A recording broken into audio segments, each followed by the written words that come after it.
여러분 혹시 여러분의 현실은 만족스럽습니까?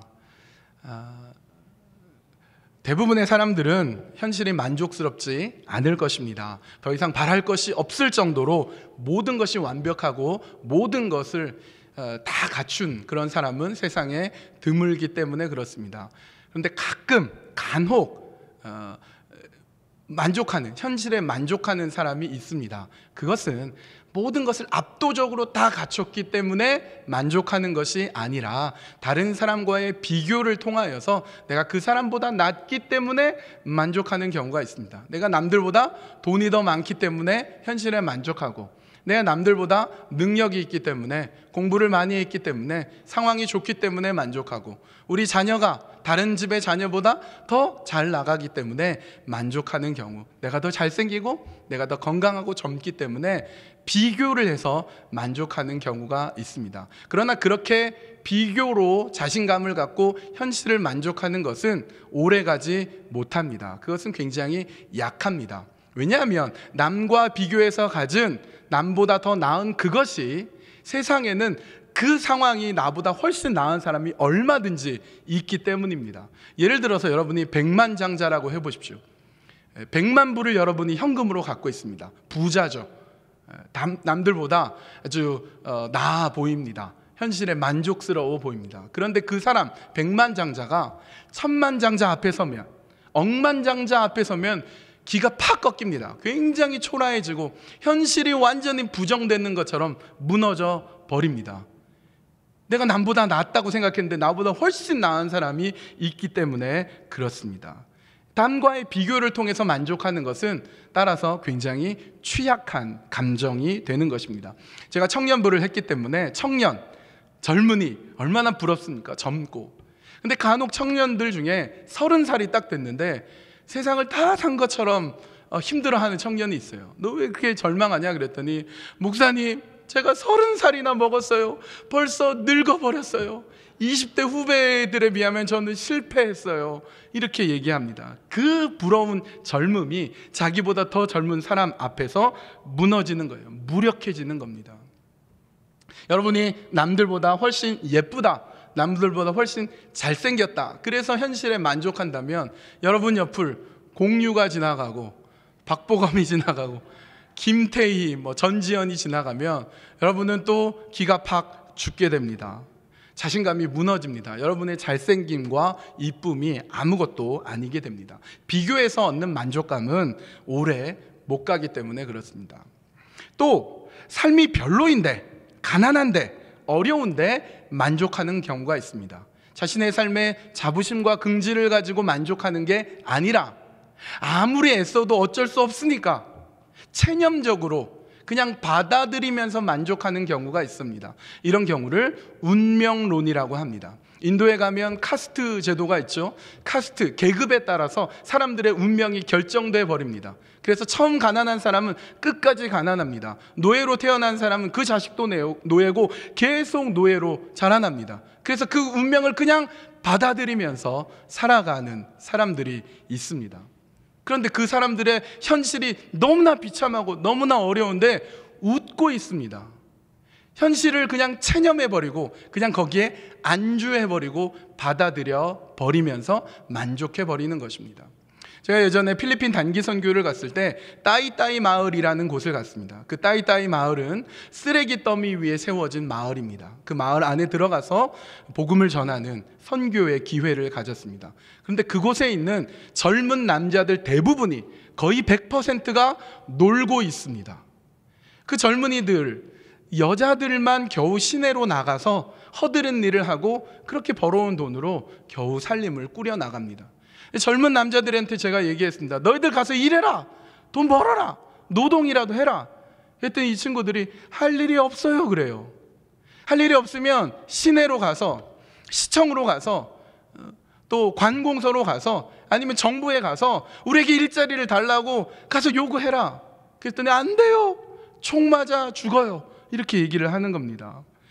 그런데 그들의 얼굴은 웃고 있습니다.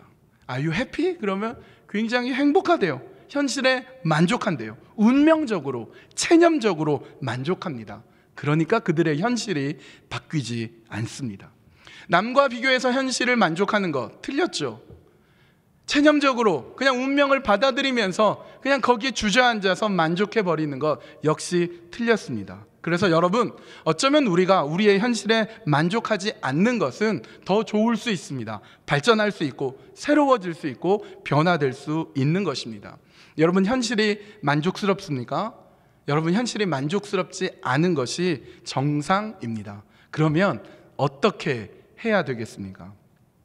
예수님이 예루살렘에 입성하실 때였습니다.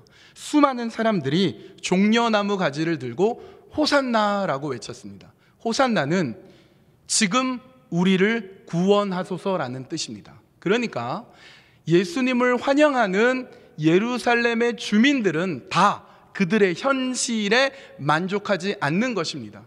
삶이 너무 어렵고 삶의 상황이 너무 피폐하고 구원받지 못한 굉장히 어려운 현실 속에 있기 때문에 예수님 바라보면서 호산나 호산나 지금 우리를 구원해 주십시오라고 외쳤던 것입니다. 여러분, 예루살렘의 주민들은 절대로 그들의 현실을 만족할 수가 없습니다. 왜냐하면 그들이 속해 있는 이스라엘이란 나라가 2번, 3번, 4번 계속해서 망했기 때문에 그렇습니다. 처음은 북이스라엘이 아시리아라는 나라에 의해서 망했습니다. 이윽고 남유다가 바벨론이란 제국에 의해서 망합니다.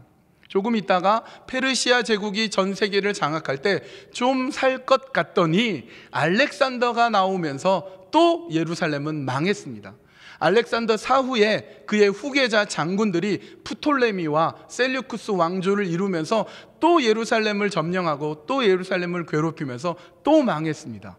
그러다가 지금은 로마가 일어나서 예루살렘을 식민지로 다스리고 있습니다. 그러니 예루살렘에 있는 주민들이 현실이 만족할 리가 없는 것입니다. 그런 현실 상황 속에서 예수님이 이제 예루살렘 성에 들어오고 계시니 호산나, 우리를 이제 구원해 주십시오. 그들의 어려운 삶, 그들의 힘겨운 삶을 예수님이 오셨으니 구원해주고 로마의 압제에서부터 일으켜주고 해방시켜줄 것을 기대했습니다. 그때가 언제였나? 요일로 치면 일요일이었습니다. 예수님이 예루살렘 성에 입성하실 때가 일요일이었습니다. 월요일, 화요일, 수요일, 목요일, 금요일이 되었을 때 예루살렘의 시민들은, 주민들은 예수님을 향해서 십자가에 못 박아라라고 소리쳤습니다. 불과 5일 전에 일요일에 호산나, 우리를 구원해 주십시오, 그렇게 열렬히 환영했던 이스라엘 주민들이 불과 5일이 지나서 십자가에 못 박아라라고 예수님을 향해서 분노에 서린 소리를 질렀습니다. 여러분, 왜 그들은 그렇게 분노했던 것입니까? 도대체 5일 전에 그렇게 열렬히 환영했던 그들이 단지 5일이 지난 다음에 왜 그렇게 예수님을 향해서 분노하고 예수님을 죽일 정도가 되었던 것입니까? 그것은 그들이 만족하고자 했던 현실이, 그들이 바라고자 했던 현실이 예수님이 제시하시고 예수님이 변화시키고 예수님이 보여주시고자 하는 현실과 달랐기 때문이었습니다. 그들이 기대했던 현실, 그들이 바꾸고자 했던 현실과 예수님이 보여주시고자 하는 그 현실이 갈등이 생겼기 때문에 불과 5일 전에 예수님을 대해서 열렬히 환영하는 것에서 5일이 지나서 예수님을 죽여버리는 것으로 그들의 태도를 바꾸었습니다.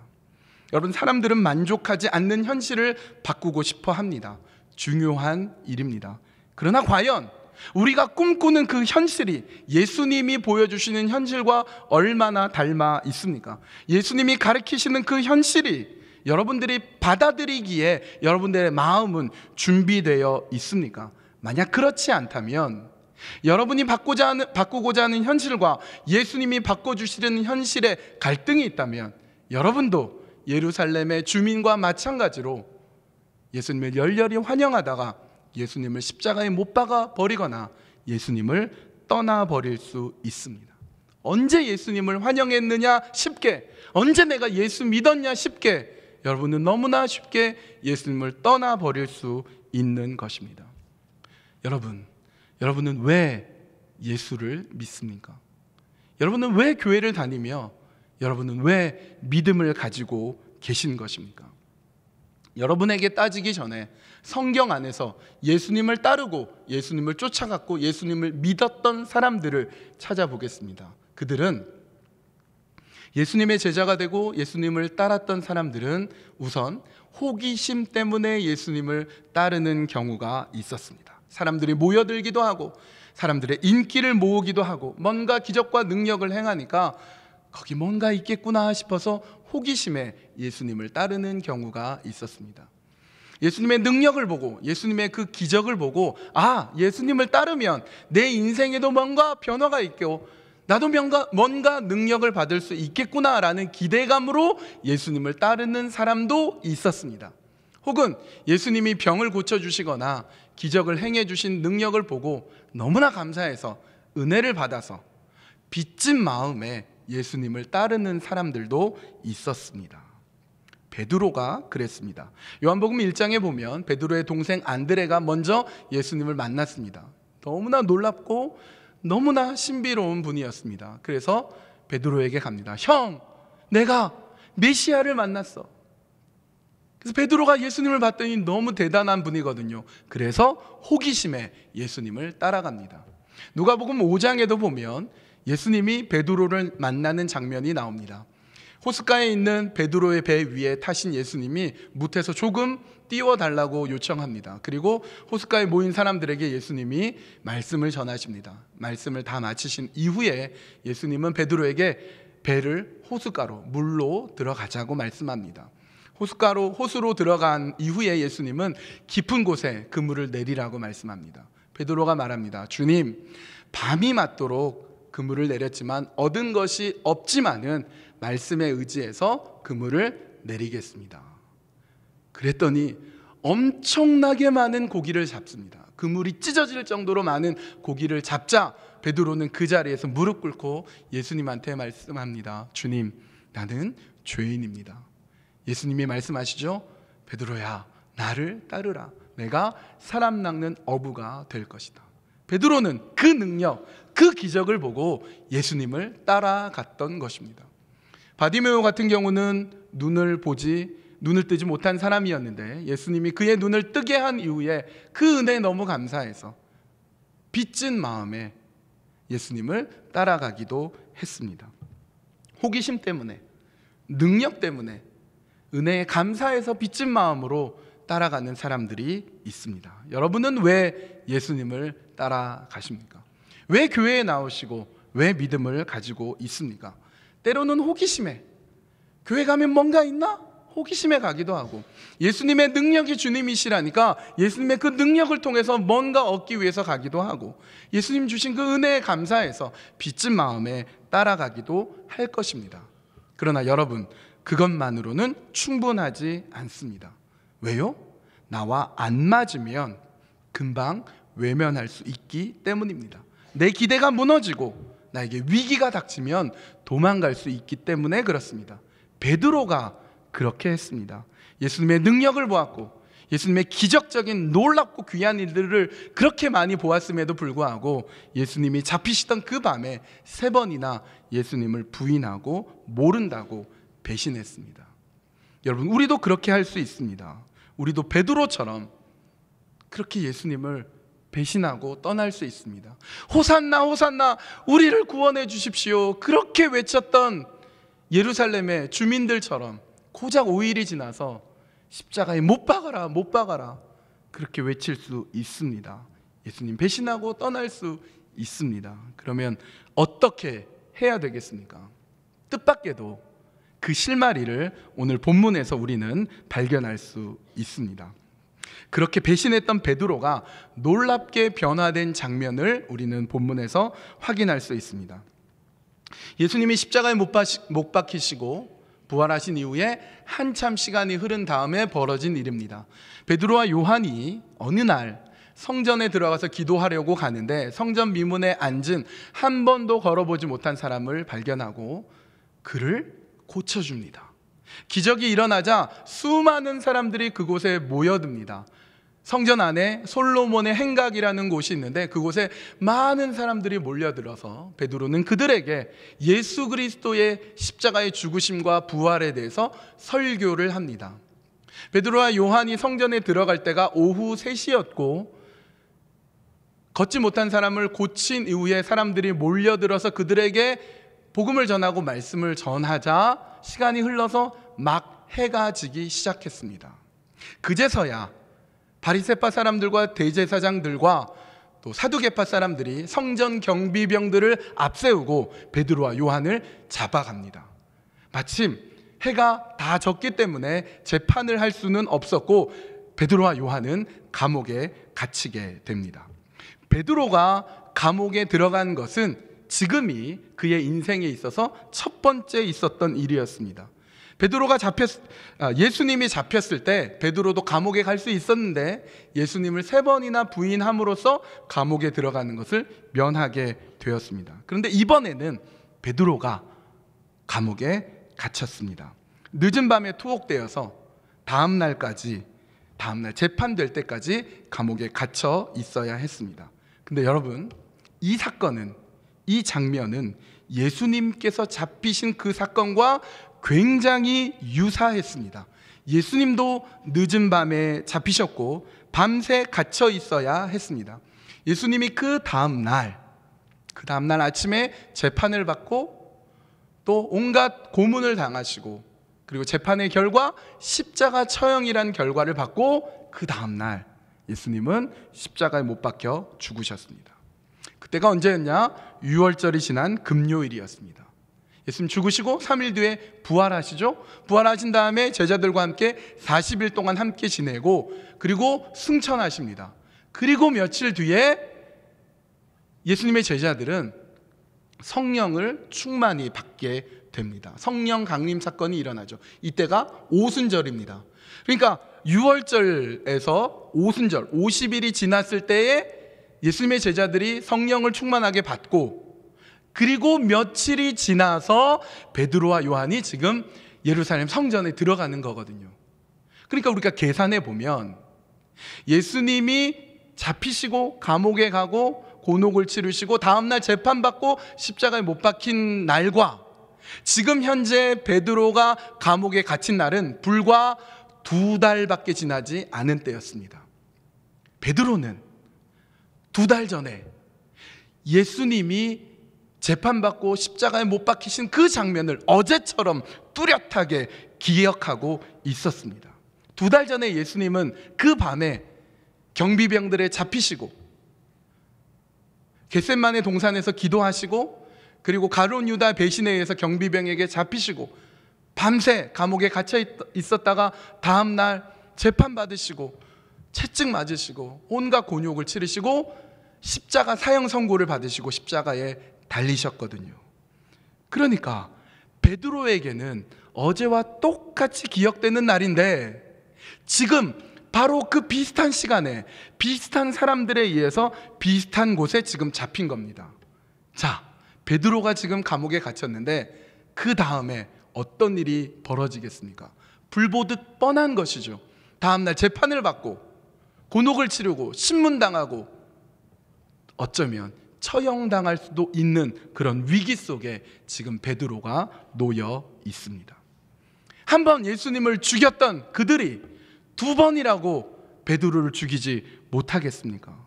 예수님을 죽은 그들이 제자라고 봐줄 것 같지가 않습니다. 여러분, 우리가 아는 베드로라면 바로 이 상황에서 벌벌 떨어야 됐습니다. 무서워하고 어쩔 줄 몰라 해야 했습니다. 절망에 빠져서 현실을 부정하고 죽음에 대해서 겁을 먹어야 됐습니다. 우리가 아는 평소의 베드로라면 마땅히 그래야 했습니다. 그런데 베드로는 전혀 다른 사람이 되어 있었습니다. 감옥에서 갇히고 꼬박 밤을 새고 다음날 날이 밝았습니다. 베드로는 예루살렘 공의회 재판정에 섰습니다. 예수님하고 똑같았습니다. 그 내용이 본문 5절 6절에 이렇게 나와 있습니다. 이튿날 유대의 지도자들과 장로들과 율법학자들이 예루살렘에 모였는데 대제사장 안나스를 비롯해서 가야바와 요한과 알렉산더와 그 밖에 대제사장의 가문에 속한 사람들이 모두 참석하였다. 이제 재판이 벌어지는 것인데, 이 장면은 예수님이 잡히신 다음 날 재판이 벌어지는 장면과 굉장히 유사합니다. 그 내용이 누가복음 22장 66절에 이렇게 나와 있습니다. 날이 밝으니 백성의 장로회 곧 대제사장들과 율법학자들이 모여서 예수를 그들의 공의회로 끌고 가서, 예수님을 그들의 공의회로 끌고 가서 재판정에 서게 하고 그리고 십자가 처형을 시켰던 것입니다. 그들이 재판했는데 재판한 그들의 대제사장들과 율법학자들의 이름이 오늘 사도행전 본문에 나와 있는 것입니다. 안나스, 가야바, 요한, 알렉산더. 그들 대부분이 예수님을 십자가에 못 박아 죽이기 위해서 빌라도 총독에게 압력을 행사했던 사람들이며, 예루살렘 주민들을 부추겨서 십자가에 못 박으라고 소리치게 만든 바로 그 장본인들이었습니다. 이번에는 베드로와 요한의 차례가 되었습니다. 너희들이 무슨 권위로 백성들을 선동하는지, 너희들이 한 번도 걸어보지 못한 그 사람들을 일으킨 그 기적에 무슨 속임수가 있는지 말해라. 날카로운 신문이 이어집니다. 누구나 위축될 수 있는 그 상황 속에서 베드로는 이렇게 대답을 합니다. 본문 10절 11절입니다.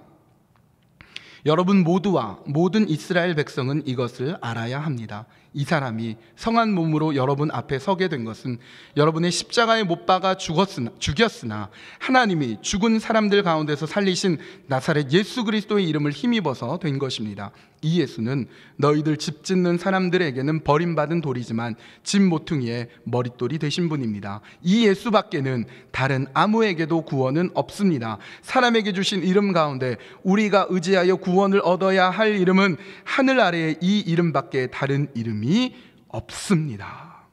여러분, 이것은 엄청난 대답입니다.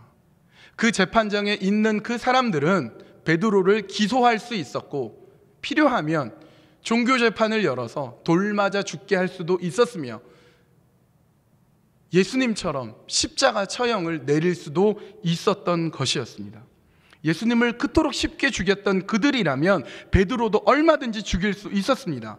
예수님에 대해서 증언하고 예수님의 부활을 주장했으니 지금 베드로의 목숨도 위험한 지경에 처한 것입니다. 그런데 베드로는 담대했습니다.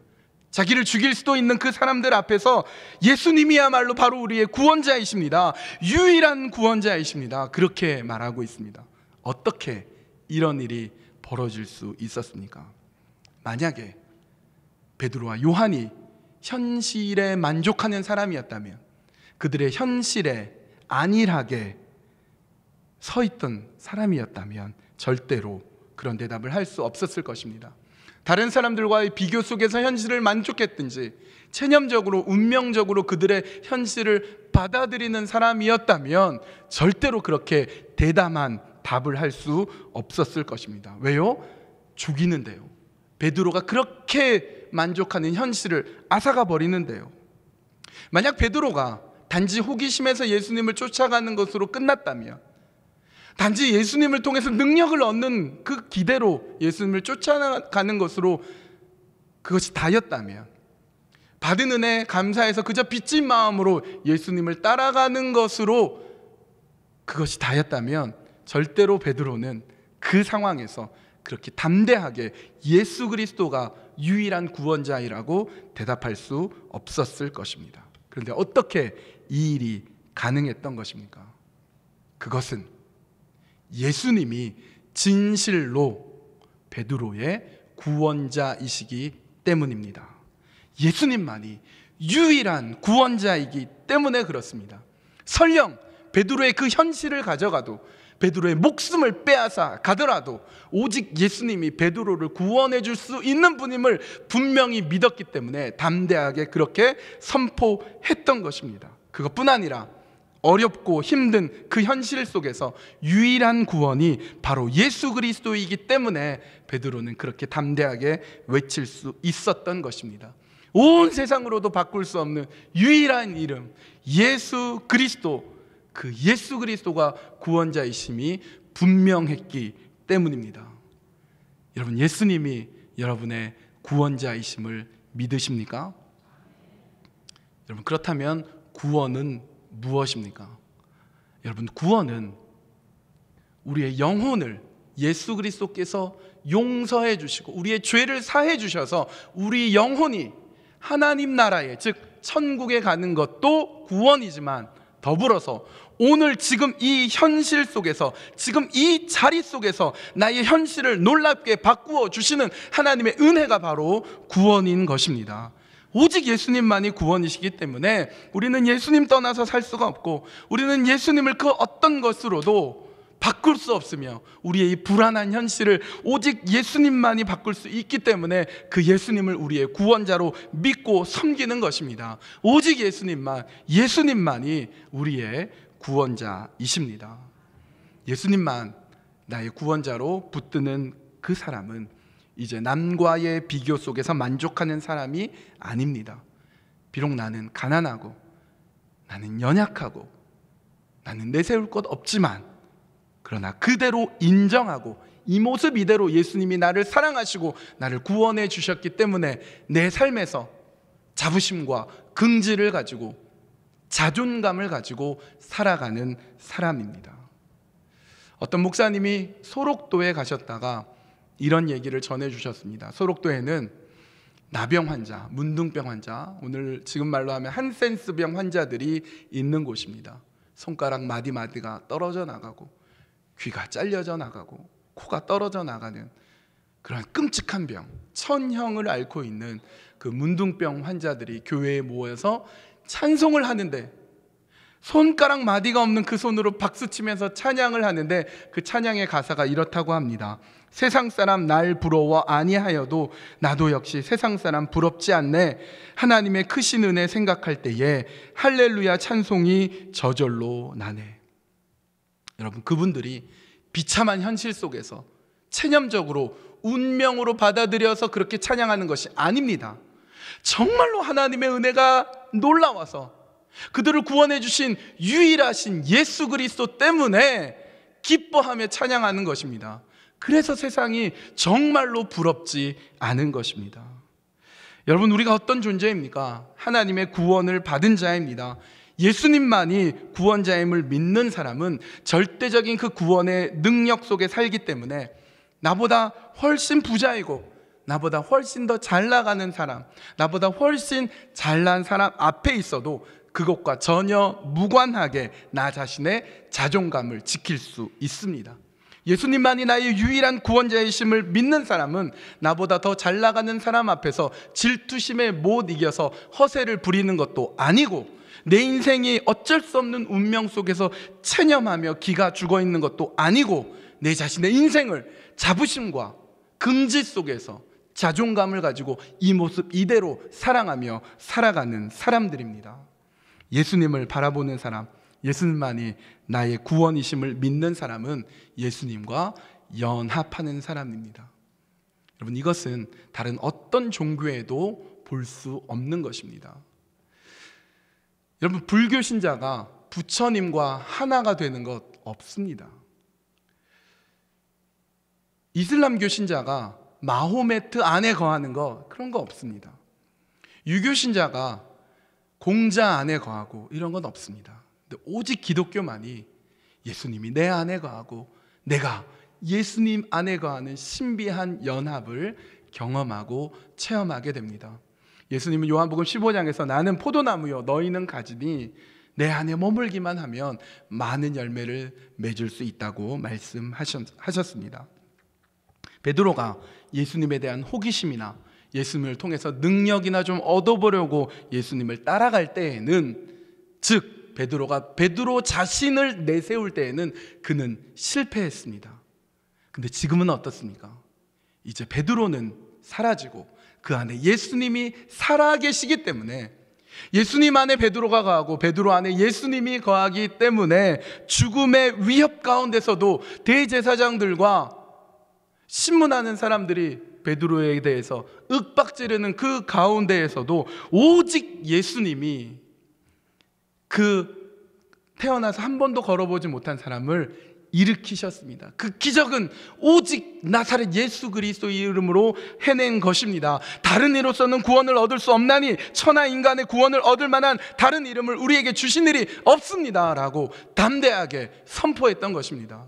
베드로가 주어가 아니라, 베드로가 삶의 주인이 아니라 이제 예수님이 베드로의 삶의 주인이 된 그 연합의 신비한 삶을 살았기 때문에 그렇게 고백할 수 있었습니다. 예수님만 바라보는 사람, 예수님만이 나의 구원이심을 믿는 사람은 이제 다른 사람과의 관계 속에서도 태도가 달라집니다. 이웃과의 관계, 가족과의 관계, 여러분의 남편과 아내와의 관계, 여러분의 자녀와의 관계가 달라집니다. 왜요? 이제 내 안에 주님이 계시고 주님이 내 안에 계시며 오직 예수님만이 나의 유일한 구원자이시기 때문입니다. 여러분 이제 해보십시오. 여러분의 태도를 이제 바꾸어 보십시오. 4가지 정도의 태도가 있습니다. 표정, 말, 마음, 행동이 달라져야 됩니다. 첫 번째는 표정입니다. 여러분 늘 웃으셔야 됩니다. 여러분 여기서 웃는 것은 삶이 너무 비참해서 체념적으로 운명적으로 받아들이기 때문에 웃는 것과 다릅니다. 예수님이 나의 구원자이기 때문에 이제 정말로 웃을 수가 있는 것입니다. 여러분을 싫어하는 사람 앞에서, 여러분의 말을 안 듣는 자녀 앞에서 여러분 웃으십시오. 웃으면서 여러분 자녀에게 사랑한다고 표현해야 되는 것입니다. 여러분이 아무리 사랑한다라고 말해도 무표정하거나 얼굴을 찡그리고 있으면 그 자녀들이 사랑을 알 수가 없습니다. 오히려 더 상처받고 더 힘들어할 수 있습니다. 늘 웃으시면서 상대방을 바라볼 수 있어야 됩니다. 목사님, 웃을 게 있어야 웃죠. 이렇게 얘기한다면 웃을 게 없으니까 웃어야죠.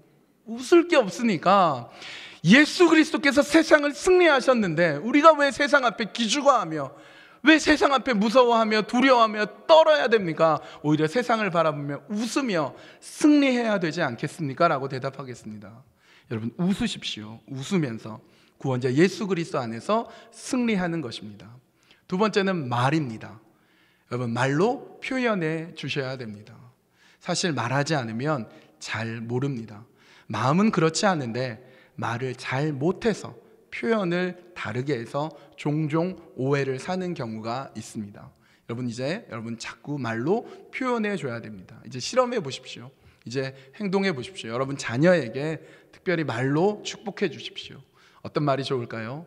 이런 말이 참 좋은 것 같아요. 너는 참 귀한 존재야. 하나님이 너 너무나 사랑하셔. 엄마가, 아빠가 너를 사랑한단다. 자꾸 말해 주셔야 돼요. 이거 못 살아. 오늘도 말 안 듣냐. 너 커서 뭐가 될래? 이 웬수야. 이렇게 말해선 안 됩니다. 여러분 우리는 어쩌면 예수님 앞에 웬수죠. 그런데 예수님은 우리에게 이 웬수야, 그런 말을 한 번도 하지 않습니다. 내가 너를 사랑한다. 내가 너를 위해 모든 물과 피를 다 쏟아서라도 너를 사랑해내고야 말겠다. 이렇게 예수님 여러분에게 말씀하지 않으십니까? 그렇다면 우리 예수님 닮아서 이렇게 말해야죠. 이렇게 자꾸 말할 수 있어야 됩니다. 세 번째는 마음입니다. 여러분의 마음이 용납해주고 받아들여주고 괜찮다고 여겨야 됩니다. 특별히 여러분의 자녀를 바라보면서 여러분의 자녀가 마음에 안 들 때 그래도 괜찮아, 그래도 점점 나아지고 있어 라고 여러분의 마음을 넓게 가지셔야 됩니다. 마음에 받아들여 줘야 됩니다. 다른 사람을 대할 때 그 사람을 넉넉하게 품어줄 수 있을 정도로 여러분의 마음을 넓게 가지셔야 됩니다. 베드로가 예수님한테 이렇게 말씀합니다. 주님, 형제가 나한테 잘못을 범하면 몇 번 용서합니까? 7번 용서하면 괜찮죠? 여러분 7번 용서하면 대단한 거죠. 그러나 예수님이 이렇게 대답합니다. 아니 70번씩 7번이라도 용서해라. 여러분 우리가 그런 마음을 가져야 됩니다. 우리가 하나님과 원수되었지만 예수님은 우리를 또 품어주시고 또 용서해 주시고 또 받아들여 주셨습니다. 구원자 되신 예수님이 나를 용납해 주신 그 마음으로 우리의 마음도 넓게 가져야 됩니다. 마지막 네 번째는 행동입니다. 여러분의 자녀를 자꾸 안아주십시오. 여러분의 배우자를, 여러분의 아내를, 남편을 어깨를 토닥거려주고 힘을 북돋주게 여러분이 안아주십시오. 품어주십시오. 저는 어렸을 때 1년에 한 차례씩 열병을 앓은 적이 있습니다. 열이 펄펄 끓고 구토를 하고 잠을 못 잤습니다.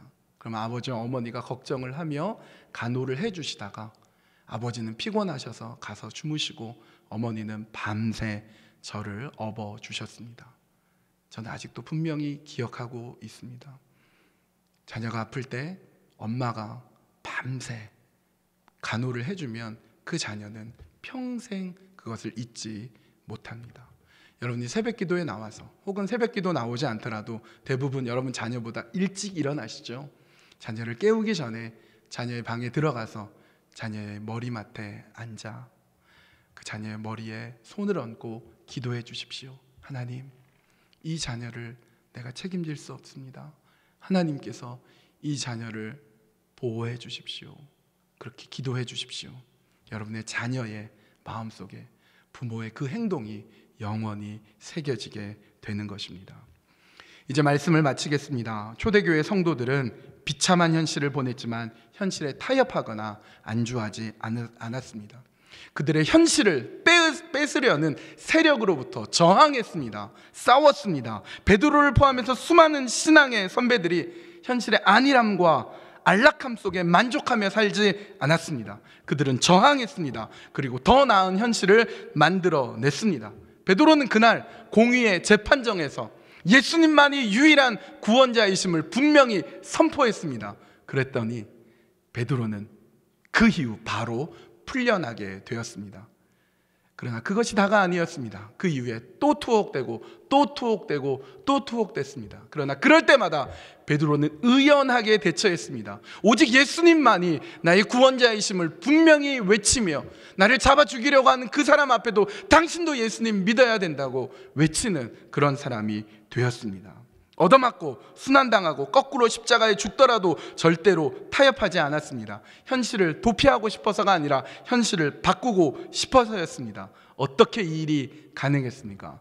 예수님만이 구원이시기 때문입니다. 구원자이신 예수님을 붙들고 믿음으로 여러분의 현실을 바꾸어내는, 예수님과 동행하는 오직 유일한 구원자 되신 예수님 붙드는 여러분 모두가 되시기를 간절히 바랍니다. 기도하시겠습니다. 하나님, 우리는 모두 현실이 만족스럽지 않습니다. 그러나 우리는 남들과의 비교 속에서 만족스러운 사람이 되지 않게 해주십시오. 비참한 현실을 운명적으로 받아들여서 체념하는 가운데 만족하는 사람이 되지 않게 해주십시오. 오직 예수님만이 나의 구원이심을 믿는 그 믿음으로 우리의 현실을 바꾸게 해 주십시오. 호기심이나 기적이나 능력을 따라서 예수님을 믿었더라도 이제는 예수님만이 구원이시기 때문에 그 예수님을 붙들게 해 주시옵소서. 베드로는 목숨을 가져가더라도 예수님께서 그 영혼을 구원해 주실 것을 믿었으며 어렵고 힘든 그 현실 속에서 유일한 구원이 바로 예수 그리스도이심을 믿었습니다. 그렇기 때문에 죽음의 위협 앞에서도 의연할 수 있었습니다. 하나님, 우리도 온 세상 그 무엇으로도 바꿀 수 없는 유일한 이름, 유일한 구원이 예수님이심을 믿고 예수님만 붙들고 살아갈 수 있도록 인도하여 주시옵소서. 그래서 어렵고 힘든 현실이지만 구원자이신 예수님과 함께 자존감과 긍지로 현실을 새롭게 바꾸어내는 우리 모두가 되게 하여 주시옵소서. 예수님의 이름으로 기도합니다. 아멘.